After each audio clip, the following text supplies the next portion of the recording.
We've been invited to investigate at the Shawano Twigs Museum, which is a local soda bottling facility and historic business for the town.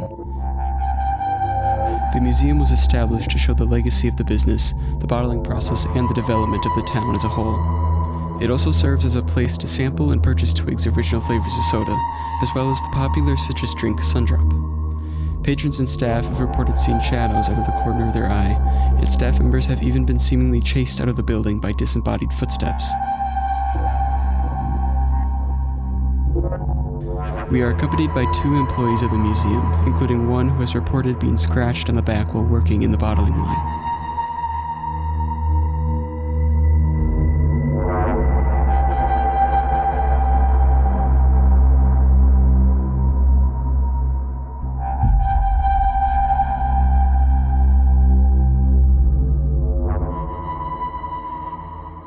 So this is our front hall. This is supposed to mimic Shawano's Main Street. That actual sign is Shawano. That was actually made specifically for this hall. And if we keep going down further, so these are our kind of peeks into history. This is kind of an old diner setup. They have a lot of antiques in here that were used. They had Sundrop in them. There's Pepsi Cola items, 7-Up items as well. So this one, however, is the most important. So this is a lot of old antiques that could very well be haunted. Where Stock Market is in Shawano, there was an old hotel called the Murdoch Hotel. It was 3 stories and it burned down actually and got smoked out. But they recovered a lot of the antiques that were in that building, and the chair you can see sitting in there was actually sat in by John Dilliter, a infamous gangster. So he said he got his hair cut in there. This one has a lot of antiques as well, or memorabilia, clocks and whatnot, of the little knickknacks, you know, your family might want to buy. So go down our amazing bathroom hall, kind of a peek into history as well, with our taped up walls with all of the original Twig's Beverage soda labels. And this is where Morgan and I heard the banging, because it literally sounded like that. Yeah, and this is our ball contraption. So there is no trash in here. There's a lot of mechanical work that goes into this specifically. So. Okay, so if you did hear a bang, it might have been the ventilation, because if you go in the bathroom in there, you can actually kind of hear it. Gabe and I usually play a lot of pranks on each other. He comes in here, knocks on this. I think it's like from the outside. It was deep. It sounded like someone stomped on hollow ground. Yeah, and then we also heard noises up front. So this leads to our theater with our actual Sundrop movie. This kind of gives you history on Twig's Beverage as a whole, when it started, what it started as, and the Twig's Beverage family, their timeline and what they've been doing and how they got started in the Sundrop business. So here is our theater. We have like a 8 to 10 minute video that usually plays. Gives you the basic history on Sundrop, so I can run through some of that first. Sundrop was not made in Shawano, Wisconsin here at Twig's Beverage. It was made by a man named Charles Zazier. He came here in 1951, about when the business started, and offered Floyd Hartwig the chance to bottle famous Sundrop soda so that he could pump out more of it, see if people liked it. And they did that ever since, and we've been continuing to bottle it, even though Dr. Pepper and 7-Up actually own it.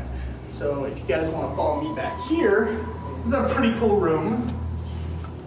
This is the Dale Earnhardt Hall. He actually got sponsored by Sundrop. He's a racer in NASCAR, and we just have a lot of his memorabilia around here, and it's a pretty cool room overall. This actually was Floyd Hartwig, the person who owned Twig, started it. He actually was a clown. He actually did clowns for events.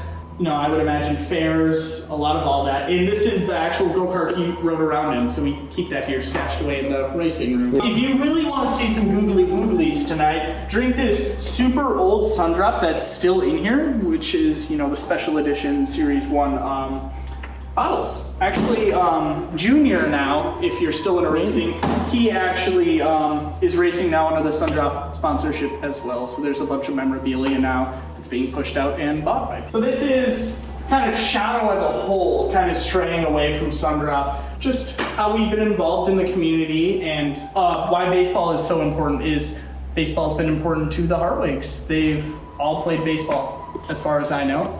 We have packers that come here and sign our walls, and they've been here for events as well, so it's kind of interesting. This is our newest feature moving into this room.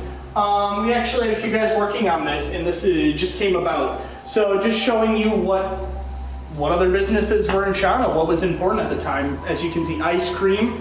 The Farmers Brew Butterscotch Root Beer was in the old brewery across the street from here, and a lot of milk and canning. You walk down here, this is our back hall. You can see that goes down to our bottling room.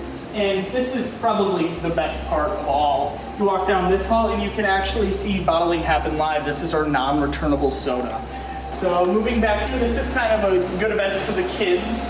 We have a taste testing bar. We cycle through the sodas each month so that, everybody kind of gets a chance and a feel for what they might want to purchase. You can sit up here and enjoy time with your family. So there's also usually slushies during the summer and the winter as well. So, and this is our long back hall as well. You keep moving down. These walls here are made from old soda crates, returnable soda crates, when they were a really hot topic amongst the nation.